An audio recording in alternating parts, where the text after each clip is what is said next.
Have you ever felt that you are more than just a physical body? That within you, there is something still, something observing, something deeply emotional and profoundly connected, something that no one else can see. But you've always known is there? Perhaps you've had moments where you sensed a presence beyond thought, beyond logic, a deeper you quietly existing beneath the surface. For thousands of years, humanity has asked a haunting question: what is the soul? Is there something that lives on after the body decays? Do we truly exist beyond death? Or is it all just a function of a complex brain? This question doesn't just live in religion or philosophy, it arises in our quietest moments, in grief, in awe, in contemplation, when we face death, pain, or unexpected awareness. Today, our journey begins, a journey into one of the oldest and most profound mysteries ever contemplated by the human mind. What is the soul? There is no single, absolute answer. Every culture, every religion, every thinker has offered their own explanation. To the ancient Egyptians, the soul was divided into multiple parts, some of which journeyed to the afterlife. To the Greeks, it was an immutable essence that passed through cycles of reincarnation. In Buddhism, there is no fixed self, only a continuous flow of consciousness moving through lives, shaped by karma. Some believe the soul is a pure entity, a light separated from the physical body, born from the energy of the universe. Others say the soul has no shape, that it is spirit, memory, vibration, something immeasurable and infinite. No matter what theory you align with, one thing is clear: humans have always sensed the existence of something far beyond ordinary understanding. In this journey, we're not here to define the soul in absolute terms. Instead, we will open doors, through religion, science, and personal experience, to gradually explore the true nature of what lies within. And perhaps, in that process, you won't just find answers, but you may rediscover yourself. Welcome to Luminous Beyond. The concept of the soul is not a modern invention. It has been part of human thought for thousands of years, across ancient civilizations, religious traditions, and philosophical schools of thought. While interpretations vary, there is one common thread: humanity has always sensed that something within us is not tied to the physical world. In ancient Egypt, the soul was believed to be made up of multiple parts: Ka, Ba, and Ak. Ka represented life force, Ba represented personality, and Ak was the immortal essence. Egyptians believed that if these parts weren't properly preserved through rituals and burial practices, the soul could not continue its journey in the afterlife. In India, the concept of Atman appeared early in the Vedic texts. Atman is the individual soul, eternal and unchanging, and ultimately a fragment of Brahman, the universal soul. Many schools of Hindu philosophy seek moksha, liberation from the cycle of rebirth and reunion with Brahman. In ancient Greek philosophy, Plato taught that the soul is immortal and exists before and after the body. He described it as a chariot pulled by three forces: reason, spirit, and desire. Harmony among them determined the soul's evolution. Aristotle, on the other hand, believed the soul was the essence of life itself, inseparable from the body and unable to exist independently. In Chinese philosophy, the soul was often divided into Hun and Po. Hun was the spiritual aspect, light and rising to heaven after death, while Po was heavier, grounding to the earth. Both needed to be honored through ancestor rituals to maintain harmony. In Christianity, the soul is divine, created by God, and eternal. After death, it is judged. The righteous ascend to heaven, the wicked are cast into hell, and others may remain lost in darkness. In African, Native American, and many indigenous cultures, the soul is closely linked to nature, animals, and ancestry. It is not confined to humans, it exists in rocks, rivers, trees, and the unseen world. Despite these differences, one thing stands out: no matter the culture, people across time and place have felt that the self does not end with the final breath. Each belief system offers a unique piece of the puzzle, and together, they form a rich tapestry of soul wisdom. It is this diversity that makes the journey to understand the soul so magical and never-ending. Each major religion offers its own perspective on the soul. While their language and symbolism differ, a common thread runs through them all: the soul is sacred.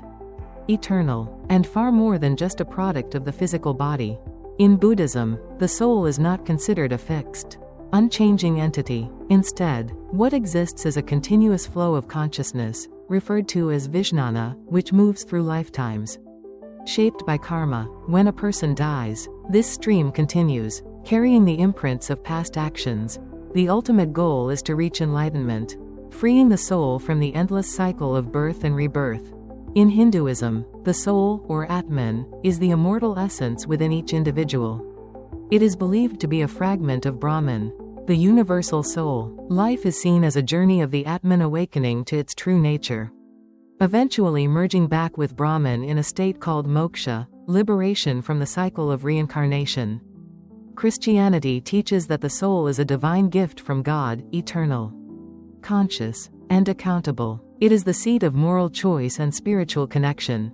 Upon death, the soul is judged, the righteous ascend to heaven, the wicked are cast into hell, and some may remain in a state of waiting or separation from God. Beyond traditional religion, modern spiritual thought has expanded the way we think about the soul. Many today believe the soul is a form of pure energy, originating from higher dimensions, that temporarily inhabits the body to experience life on earth. According to this view, each soul chooses its life circumstances, family, and even challenges, as part of a soul contract meant to foster growth and transformation. Some believe in the concept of a soul family, a group of interconnected souls that reincarnate together over lifetimes. These souls might appear as parents, friends, lovers, or even rivals, but all play roles in helping one another evolve. Near-death experiences, out-of-body moments, and memories of past lives are increasingly being studied. While science has yet to fully explain these phenomena, thousands of people report similar stories, often accompanied by profound spiritual shifts and an awakened sense of purpose. Whether one follows an organized religion or a personal spiritual path, the question, "What is the soul?" continues to open a space for reflection, growth, and connection. In the next part of our journey, we will explore actual experiences, signs, and evidence reported by individuals, asking the question, is the soul just a philosophical idea? Or is it something that can truly be felt and known? For centuries, science and spirituality have often been seen as opposing forces. One relies on measurement, logic, and empirical evidence, the other on personal experience, intuition, and belief. But in recent decades, there have been growing efforts to bridge the two, to explore whether the soul can be examined through a scientific lens. One of the central areas of exploration is neuroscience and the study of consciousness. Scientists have long asked, where does consciousness come from? Is it merely the result of electrochemical activity in the brain? Or could it be something that exists independently of the body? This question becomes even more pressing in the face of unusual phenomena, near-death experiences, NDEs, out-of-body sensations, and memories of past lives. In many documented cases, patients who were declared clinically dead, with no detectable brain activity, returned with vivid, verifiable accounts of events that occurred during that state. Dr. Pim van Lommel, a Dutch cardiologist, studied hundreds of NDE cases and suggested that consciousness might not be limited to the brain. He introduced the idea of non-local consciousness, an awareness that exists beyond space and time, not confined by the physical body. Some interpretations within quantum physics go even further.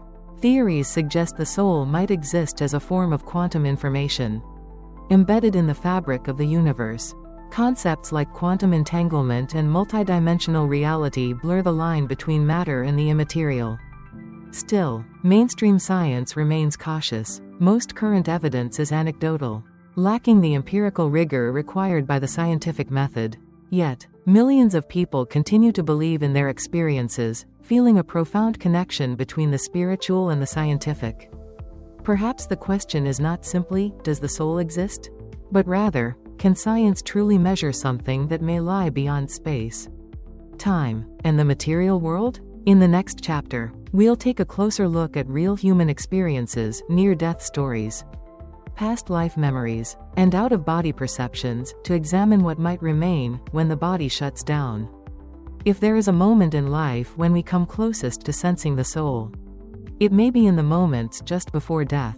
Near-death experiences, or NDEs, are accounts from people who were clinically dead or close to death, but later revived. What's remarkable is that people across the globe, from vastly different cultures and beliefs, report strikingly similar experiences: the sensation of leaving the body, floating above oneself, moving through a tunnel of light, encountering loving beings, or reliving one's entire life in an instant. One of the most puzzling details is that many people describe precise events in the operating room or hospital during the time they were unconscious or even without brain activity. They recount what the doctors said, who entered the room, and even the colors and layout of equipment, things they should not have been able to perceive. Beyond NDEs, there are other signs often associated with the soul's presence: out-of-body sensations during deep meditation or trauma, spontaneous past life memories, especially in children, unexplainable intuition, and a sudden sense of recognition with strangers, as if two souls had met before. There are cases of young children, as young as 2 or 3, speaking in detail about a past life, naming places, people, and events that later prove historically accurate. Some of these cases have been thoroughly researched by institutions like the University of Virginia. Skeptics argue that these experiences could be explained by a lack of oxygen in the brain, hallucinations, or the effects of drugs. But those who have experienced NDEs often say the opposite, that it felt more real than real life, and that the experience profoundly changed how they live. They become more compassionate, more patient, and less afraid of death. What's especially intriguing is that these experiences are not confined to one religion or culture. They happen to believers and non-believers alike, to people from the East and West, all reporting remarkably similar sensations. If thousands of people, across different times and places, describe nearly identical experiences, can it really be coincidence?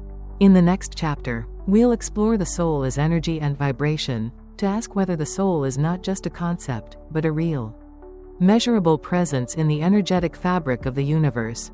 If the soul is indeed real, perhaps it is best understood as a form of energy, a vibration, a frequency that exists within and beyond us, woven into the very fabric of the universe. This idea is gaining traction in both modern spirituality and emerging scientific theories. Physics tells us that all matter is energy.